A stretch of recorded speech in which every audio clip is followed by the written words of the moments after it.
Adapun tema pada Jumat yang penuh berkah ini yaitu keutamaan dan hikmah-hikmah bulan Zulhijjah.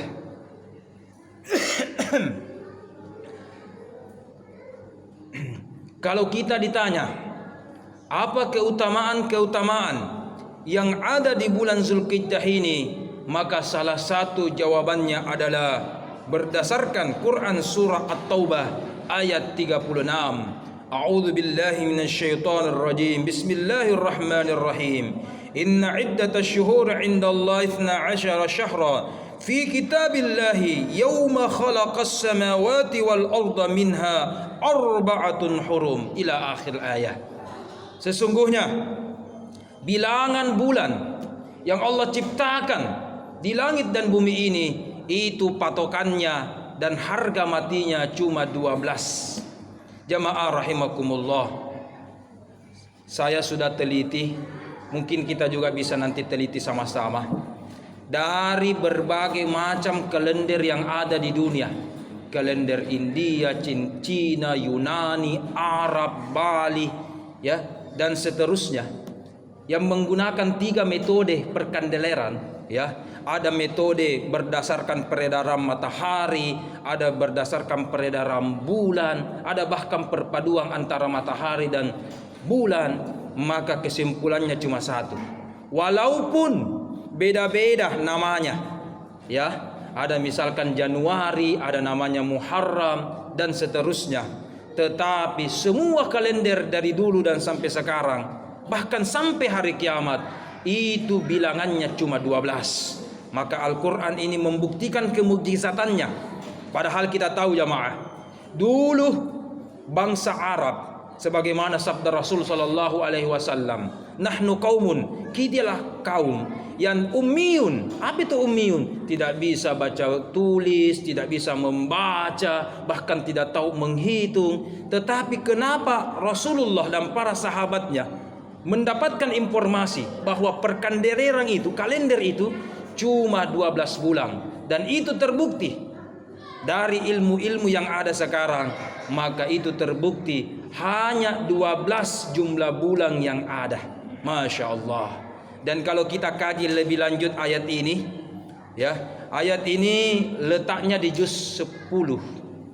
Kemudian ayat ini adalah ayat 36. Kalau 36 dikali 10 itu 360.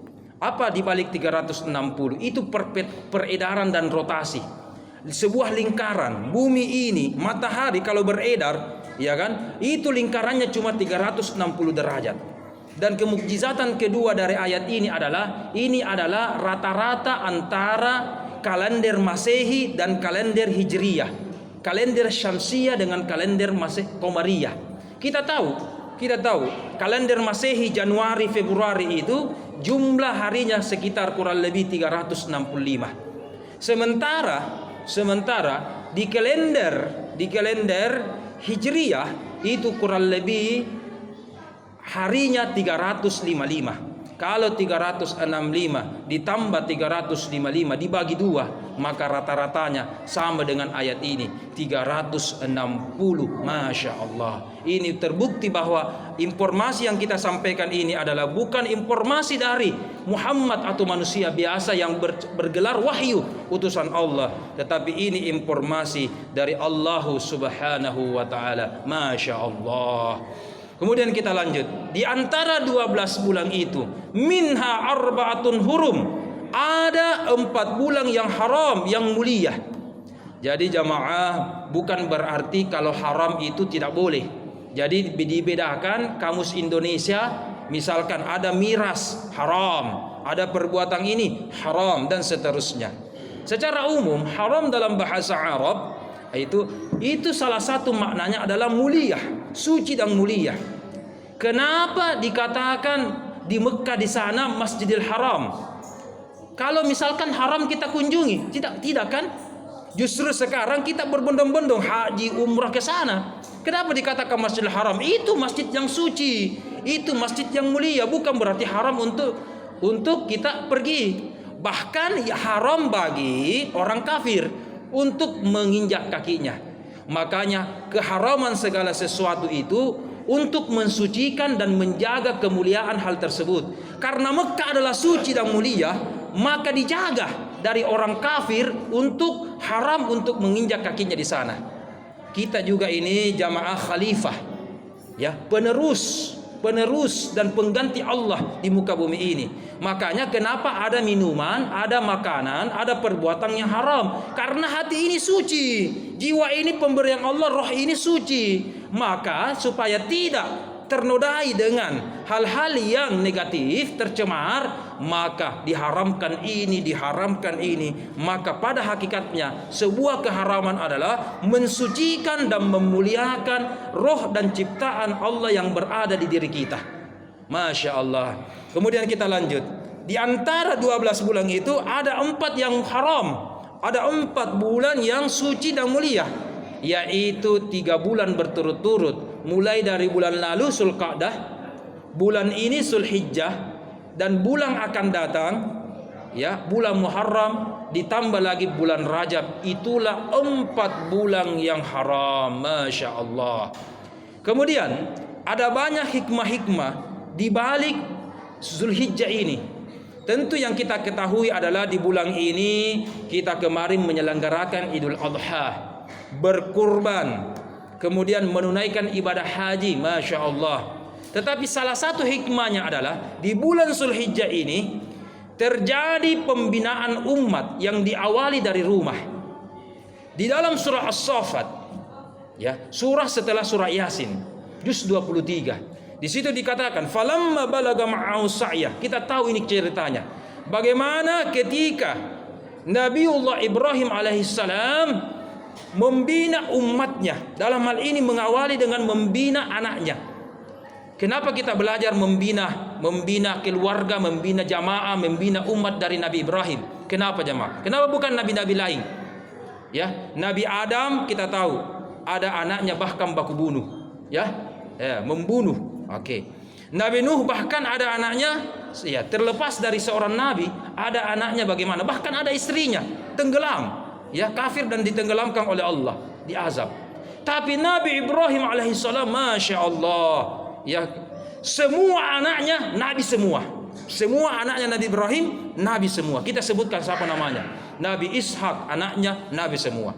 Ismail anaknya Nabi Ibrahim nabi semua. 100% anaknya Nabi Ibrahim itu jadi semua, jadi nabi semua. Bahkan dari Ismail lah keturunan dari Nabi Muhammad sallallahu alaihi wasallam. Makanya salah satu gelar dari Nabi Ibrahim adalah kakek dari para nabi. Kakek dari para nabi.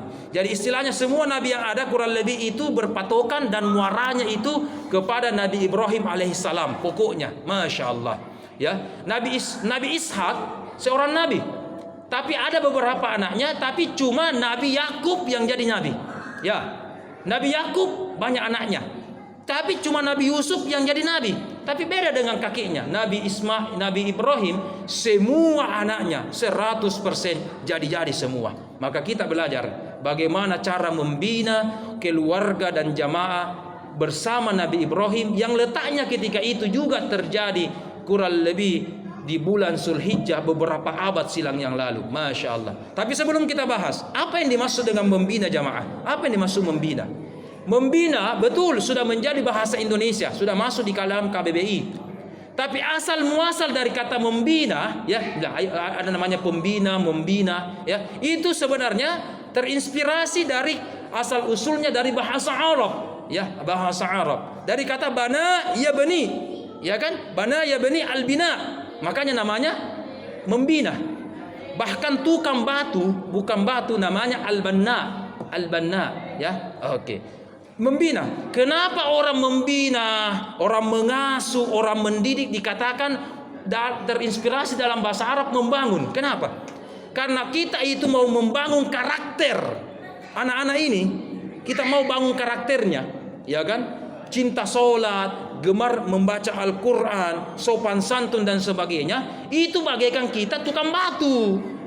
Pondasinya dulu dikasih baik. Ya, kita lihat hotel-hotel yang 30-40 lantai, semakin bagus pondasinya, cakar ayamnya, slopnya, campuran semennya dan seterusnya, maka semakin tinggi itu bangunan. Ya, maka kita juga bermuara dan berawal dari rumah kita. Kalau kita berhasil membina anak-anak kita, Masya Allah, maka semuanya ini bisa kita bina. Maka pondasi awal dari sebuah pembinaan adalah dari rumah sendiri, dari contoh dari bapak-bapaknya dan seterusnya. Mari kita lihat salah satu bagaimana contoh-contoh pembinaan dari Nabi Ibrahim alaihissalam. Yang pertama, di dalam Al-Quran dari 25 nabi yang wajib kita ketahui, ya, walaupun kalau menurut hadis Rasul ada lebih 25 nabi yang ada dan Rasul, tetapi yang wajib diketahui ya 25. Maka cuma beberapa nabi yang ada namanya di dalam Al-Quran yang dijadikan sebagai stempel surah, ya kan? Tidak ada dalam Al-Quran surah Adam, tidak ada. Surah Idris, Adam Idris tidak ada. Surah Nuh ada. Di antaranya adalah yang kita bahas hari ini, Nabiullah Ibrahim. Ada di dalam juz 13, akhir juz 13, surah Ibrahim. Nah, surah Ibrahim. Dan di akhir surah itu Ibrahim mengajarkan dulu apa yang diajarkan Nabi Ibrahim kepada kita, ya. Dan juga di akhir juz pertama itu kurang lebih doanya sama, ya, doanya sama. Tetapi yang paling pokok adalah di juz 13. Di situ dikatakan Nabi Ibrahim berdoa kepada Allah, ya, Rabbi ja'alni muqimas shalah wa min dzurriyyati rabbana wa taqabbal du'a.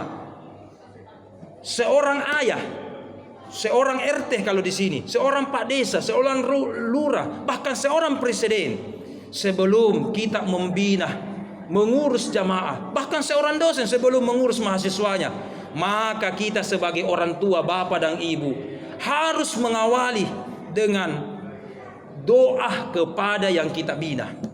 Doakan anak-anak kita. Maka Ibrahim mendoakan anak-anaknya, Rabbi ja'alni muqimas shalah. Dan doa pertama Nabi Ibrahim adalah supaya anaknya muqimas shalah, rajin mendirikan salat. Kita tahu rukun Islam itu cuma 5, tapi cuma satu ini yang selalu berulang. Ramadan sekali setahun, zakat sekali setahun, haji juga bagi yang mampu, ya kan? Tapi cuma salat yang terulang-ulang, bahkan 5 kali. Maka doanya Nabi Ibrahim, kalau anak saya insya Allah sudah rajin sholat, itu yang lainnya bisa dia jaga. Masya Allah. Maka ciri-ciri anak yang soleh adalah bagus sholatnya.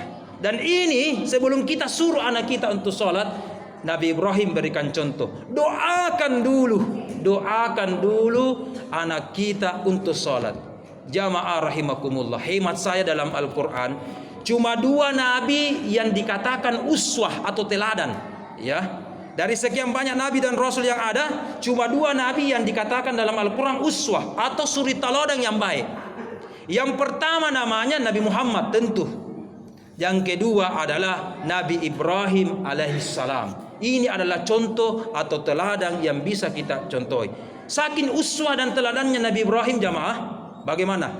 Kita lihat ketika kita sebentar sholat Jumat, kita bertahiyat, cuma 2 nabi yang kita sebutkan.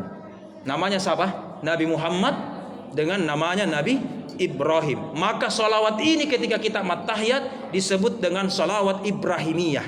Masya Allah. Ya, salah satu artinya adalah ketika kita sholat, ingat bagaimana cara membinanya Nabi Ibrahim kepada anak-anaknya. Itu diawali dengan contoh, diawali dengan doa, dan seterusnya dan seterusnya. Berhubung dengan waktu, sebagai kesimpulan dari khutbah Jumat kita pada kesempatan yang penuh berkah ini, bulan Zulhijjah adalah bulan mulia.